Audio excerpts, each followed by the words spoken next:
신성님들 바라보시면서 인사하겠습니다. 함께 예배함이 기쁨입니다. 함께 예배함이 기쁨입니다. 네, 이 시간 우리가 함께 드린 예배 가운데 한 분 하나님을 바라보며 함께 마음 다하여 예배할 수 있음이 우리의 삶의 가장 큰 기쁨이 되는 줄 믿습니다. 우리 성도님들 뉴트로라는 단어를 들어보셨나요?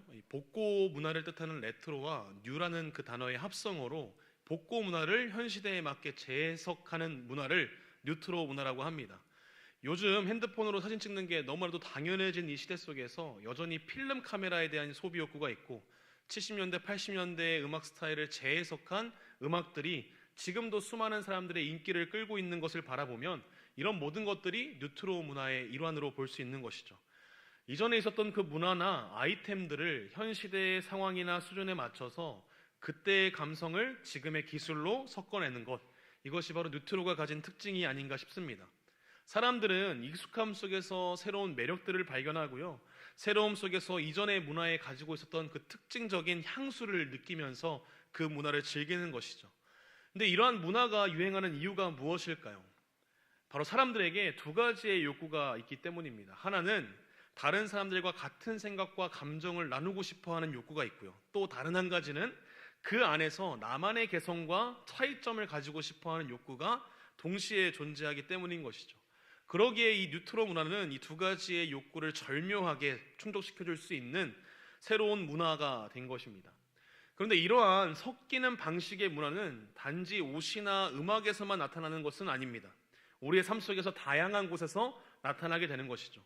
한 사람이 한 가지 일만 하면서 평생을 살아가는 것이 옛말이 되어버렸고, 명확한 정답이나 옳은 방식은 사라진 지 오래고, 각자 자신이 원하는 방식이나 삶의 기준이나 정답을 만들어낼 수 있는 시대가 되어버린 것이죠.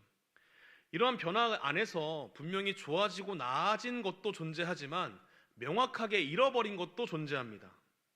명확한 기준과 옳음에 대한 근거가 사라져버렸다는 사실인 것이죠. 그리고 이러한 모습은 우리의 신앙 속에서도 그대로 스며들어가고 있다는 것을 바라보게 됩니다. 문화가 섞이고 음악은 재해석될 수 있습니다. 그러나 우리의 신앙은 섞일 수가 없는 것이죠.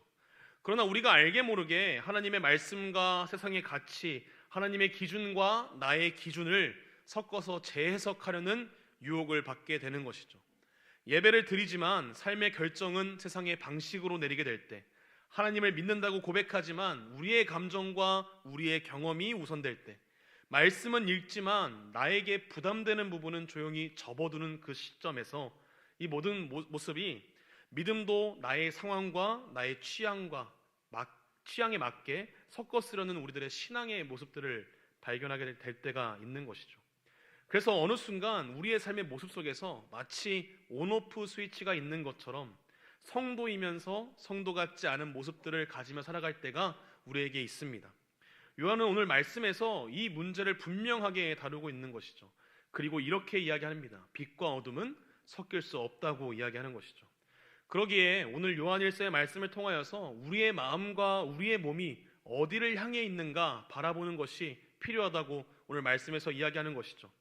이 시간 요한일서의 말씀 속에서 하나님이 빛이시라는 그 선언이 우리의 신앙과 삶을 어떻게 다시 세우는지 함께 살펴봄으로써 우리의 삶 가운데 어둠과 빛을 구별하시는 빛 되시는 그 하나님을 따르는 삶을 결단할 수 있는 이 시간 되길 소망합니다. 요한은 먼저 이 편지를 왜 기록했는지 분명히 이야기를 하는데요, 우리 요한일서 1장 4절의 말씀 함께 읽도록 하겠습니다. 시작. 우리가 이것을 쓰면 우리의 기쁨이 충만하게 하려 함이라. 아멘. 요한은 복음을 전하는 이유도, 또 성도들이 복음을 붙들어야 하는 이유도 기쁨 때문이라고 이야기합니다. 하지만 이 기쁨은 세상이 주는 감정적인 만족이나 상황이 좋아져서 느껴지는 일시적인 기쁨을 이야기하는 것이 아니죠. 하나님과의 바른 관계에서 흘러나오는 진짜 기쁨, 흔들리지 않는 영적인 기쁨을 소유하게 하기 위해서 이 말씀을 쓰고 있다라고 이야기합니다. 그리고 그 기쁨의 중심이 되는 것이 바로 이 앞에 있는 3절의 말씀에서 보게 되는 사귐에 있다고 이야기하는 것이죠. 너희로 우리와 사귐이 있게 하려 하노라. 그리고 그 사귐의 본질은 우리의 아버지 되시고 그의 아들이신 예수 그리스도와 함께하는 것이다 라고 고백하는 것입니다. 사랑하는 성도 여러분, 삶의 기쁨은 사귐 속에서 흘러나옵니다. 그리고 그 사귐은 단순히 좋은 감정의 교제가 아니라 빛이신 하나님과 친밀해지는 그 연합, 그분의 진리를 따라 걷는 삶 속에서만 영원할 수 있다고 오늘 말씀에서 이야기하는 것이죠. 그렇다면 요한이 말하는 진정한 사귐, 하나님과의 기쁨 가득한 교제는 구체적으로 어떠한 모습을 가지고 있을까요?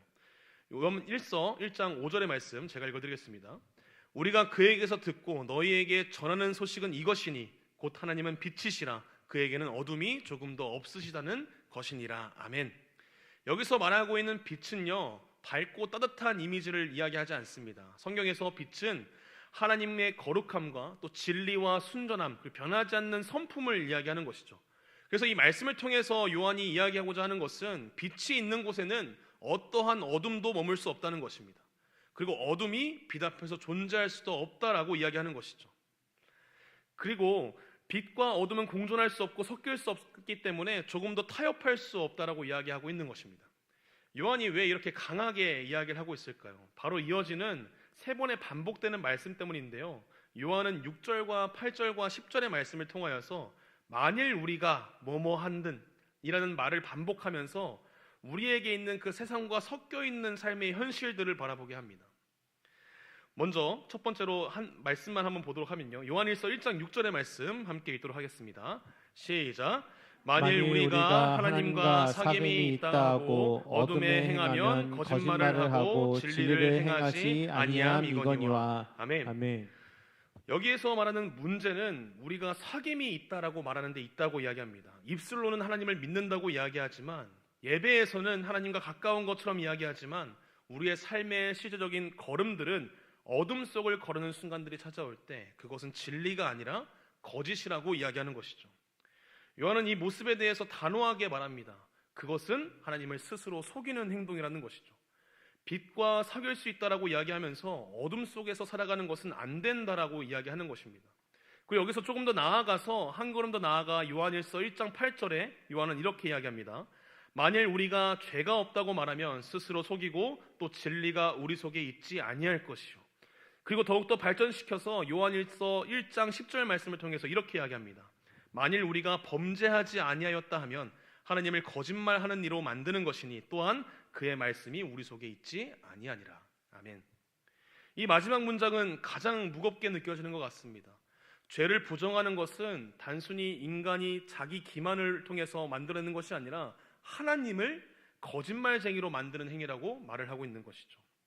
왜냐하면 하나님은 성경을 통해서 너희는 죄인이다, 너희가 은혜가 필요하다 계속해서 말씀하고 있는데, 우리가 아닙니다, 저는 괜찮습니다, 저는 죄인이 아닙니다 라고 말한다면 결국 하나님이 틀리셨습니다 라고 말하는 것이 되기 때문이라고 이야기합니다.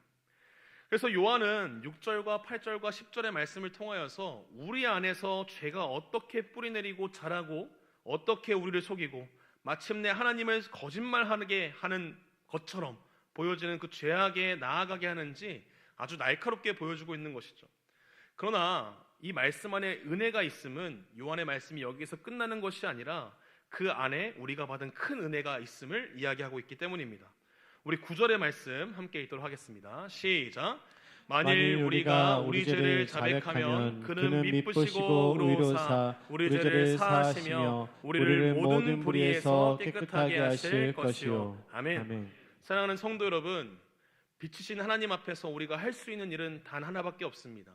우리의 마음속에 있는 것들을 숨기지 않고 감추지 않고 자백하며 나아가는 것이죠. 하나님께서 우리의 부족함과 연약함을 모르시는 분이 아니기에 우리는 그저 스스로의 연약함과 부족함을 인정하고 빛이신 그 하나님의 도우심을 구하는 모습이 필요하다고 오늘 말씀에서 이야기하고 있는 것입니다. 우리의 삶 속에서 하나님과 우리의 주장이 부딪히는 상황들이 찾아올 때 하나님의 말씀이 절대적인 진리라는 것을 인정하는 것, 내가 아니라 하나님이 옳다는 것을 받아들이는 우리들의 모습이 필요하다고 이야기하는 것이죠. 그렇게 할 때 하나님께서는 우리의 부족함을 알고 연약함을 아심에도 불구하고 우리를 깨끗하게 하시는 그 하나님의 사랑이 있음을 오늘 본문의 말씀을 통해서 요한은 이야기하고 있는 것입니다. 사랑하는 성도 여러분, 우리는 모든 것을 섞어서 본질을 희석하고 무분별하게 만드는 시대 속에 살아갑니다. 그 흐름이 우리의 신앙 속에도 스며들어 빛과 어둠을, 하나님과의 기준과 나의 기준을 적당히 섞어보려는 그 유혹 속에 살아가게 되는 것이죠. 그러나 요한은 오늘 분명하게 말합니다. 하나님은 빛이시라 그에게는 어둠이 조금도 없으시다라고 말을 하는 것이죠. 빛과 어둠은 섞일 수 없습니다. 타협하는 신앙과 섞여 있는 신앙 안에는 진정한 기쁨과 사귐을 누릴 수 없다고 오늘 본문에서 이야기하는 것이죠. 그러기에 우리가 해야 할 일은 우리가 가지고 있는 죄를 붙들고 있는 것이 아니라 하나님 앞에 나아가는 것이 두렵지만 그 모든 순간들 속에서 가장 깊이 하나님의 품 안으로 나아가야 한다는 것이죠. 우리 신명기 33장 27절의 말씀 함께 읽겠습니다. 시작. 영원하신 하나님이 내 처소가 되시니 그의 영원하신 팔이 내 아래에 있도다. 그가 내 앞에서 대적을 쫓으시며 멸하라 하시도다. 아멘. 우리가 회개하며 나아갈 때 하나님께서는 우리를 책망하시는 분이 아니라 영원한 팔로 우리를 안아 올리시는 아버지 되심을 믿으며 빛 가운데 우리의 마음을 드러내며 정죄가 아니라 깨끗하게 하시고 치유하게 하실 그 하나님 앞에 나아갈 수 있는 우리 모두가 되길 진심으로 소망합니다. 이 한 주간 우리의 온오프 스위치를 내려놓고 어디에 있던 누구와 있던 늘 빛 되신 주님의 품 안에서 정직함과 회개와 사귐으로 기쁨을 누리며 나아갈 수 있는 우리 모두가 될 수 있기를 진심으로 축복합니다.